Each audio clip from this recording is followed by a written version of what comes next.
Mercury? Okay. I like water. Hi. Hi, I'm Christina. I'm going to be performing trach section and trach care for my client today. I know it's difficult to speak if you have a trach, so I'm confirming their name and date of birth, but I would still talk to them like they're human.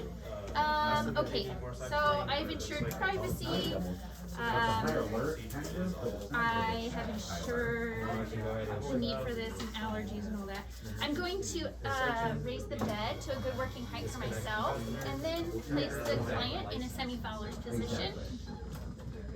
I'm going to bump up the oxygen a little bit just so that I know they're hyperoxygenated during the procedure. I'm going to auscultate their lung sounds prior to, just so I can assess how well we've removed some of the secretions they're not able to cough up. Okay, so I'm going to don clean gloves.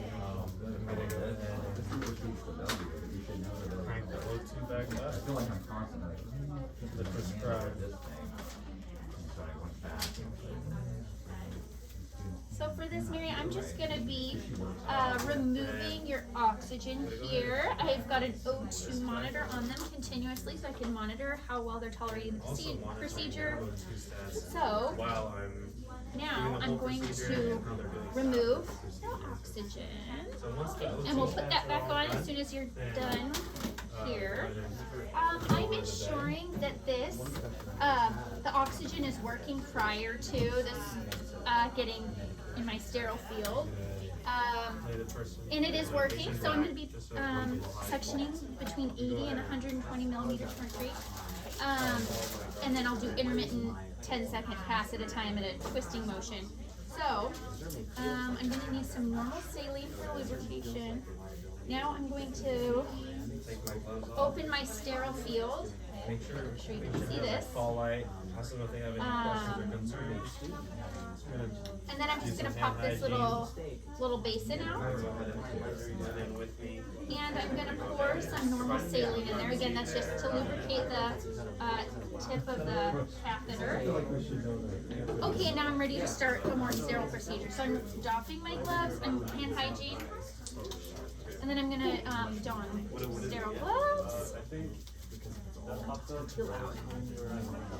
Okay, so actually I like to use the glove packaging as a sterile field as well, just to give a little more breadth to my sterile field.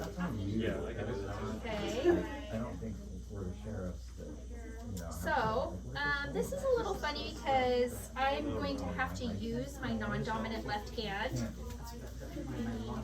to connect the catheter. So I'm going to, with my sterile hand, I'm grabbing the catheter, the end that's going to be inserted into the trach. My non-dominant, I'm going to lubricate this. I'm not forcing it down the client's trach. I'm connecting it to oxygen. And then I'm ensuring that the oxygen is still on. When I insert, I'm going to make sure that I'm not holding this. So I'm going to leave it open. I'm going to push through till I feel a little resistance, which is the carina. I'm going to pull back about a half an inch. And then I'm going to start the suction. So it'll be a 10-second pass in a circular motion. And then I'm going to monitor O2. I'm going to check how the client's doing. And I might do one more pass. And then so when I'm doing this, I'm just kind of intermittently. We don't want it be too forceful. So that was a 10-second pass. And then I'm going to, I think we're good on that. So now I'm going to just turn this off, discard, and then I'm going to actually go ahead and auscultate the client's lung sounds again. I probably would have put a towel down, a little, just to catch any secretions, so sorry about that. We'll make sure to do that next time. And then I think we'll move right into the actual trach care. Okay. Oh, and then one more thing. We're going to actually pop this bad boy back on. just to make sure. There you go. And then, sorry about that. Okay, and so now I'm checking the O2. I'm going to give them a couple minutes while I get ready. So I'm going to discard all of this. Situation. Okay, and now I'm going to do hand hygiene, assessing my client. It seems like they're tolerating the procedure really well, so I think we're okay to just move into the actual trach care. Go ahead and put some clean gloves on. Have oxygen make it Recording. okay. Pardon? No? Okay, so. Can't see it. Good. I want to move it so you can't see it. Is it better? Okay, I'm just gonna go ahead and continue this monitor the guys' vital signs. Take the O2 off first. Okay. So for this, I'm going to now remove the oxygen. I can like lose this already. We'll look at getting you a new one of these. I'm going to, I've, done my hand hygiene. Now I'm going to doff just clean gloves while I assess the actual site. Looking for skin breakdown, which is a huge risk around this throat area with the continuous placement of this. I'm going to look for any signs of infection, drainage, irritation. Okay, so now I'm going to just kind of get a look at this. Or normal saline. And it's looking pretty good. This has a little drainage on that, so I would just note that in the chart. Now, I'm going to I kind of started to break the ice with telling about some of your some interesting patients and then tell me with some of what really cool experience, like how to open my sterile field. I'm like, or the shy ones. I'm like, how do you have this person? Talk about it. Going to open About it. It's really cool, you know. I think they like that. And then also, then I'm going to so-and-so and discussing it. So what are the kind of things that you guys are doing? do shiny side down. I'm grabbing this from there we go. Well, what about this then? What about that? Perfect. That's how you. This is still sterile on the inside, even though I haven't touched it. I'm placing it outside my sterile field. Now I'm gonna hand hygiene. I'm gonna get the remove that inner cannula and place it inside the normal saline soak. So for this, I'm gonna go ahead and open my normal sterile saline and pour it into the sterile basin.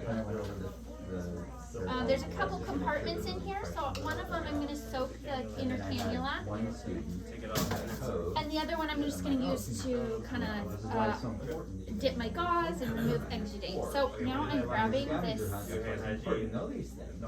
inner cannula. I'm kind of looking at it to make sure that it's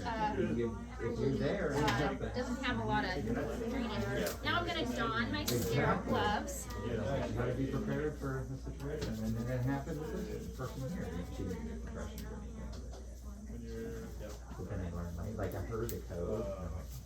So, for these, I'm always only going to be touching the inner cup as I'm getting them on, so that the outsides are always sterile. Okay, now both hands are sterile. I've removed the inner cannula. I'm going to grab some gauze and dip that into the saline. And then I'm going to just put my little brush in there to clean. And I've got a pipe cleaner to dry afterwards. Those are right there. So now I'm just going to grab this gauze. I pre-soaked it. And I'm just looking around, cleaning around the trach site, looking for, again, exudate. If there's anything difficult to remove, I would just leave it on for a few more seconds to kind of loosen it. It's looking pretty good. Actually, I just changed these ties this morning, so I'm not going to change those right now. Discard. Now I'm going to move into scrubbing this.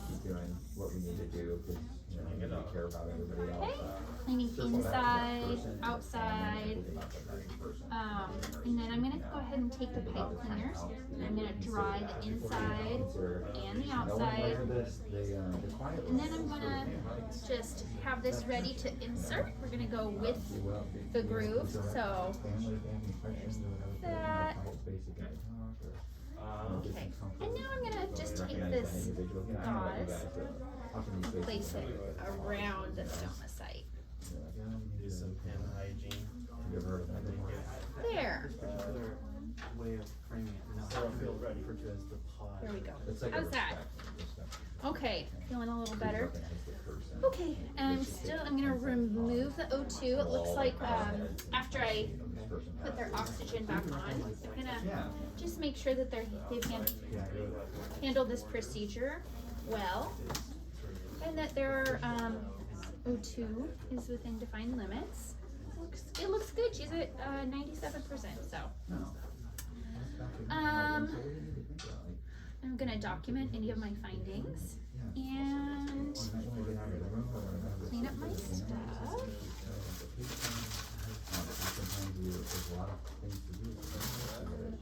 Hygiene, document, and then skill complete.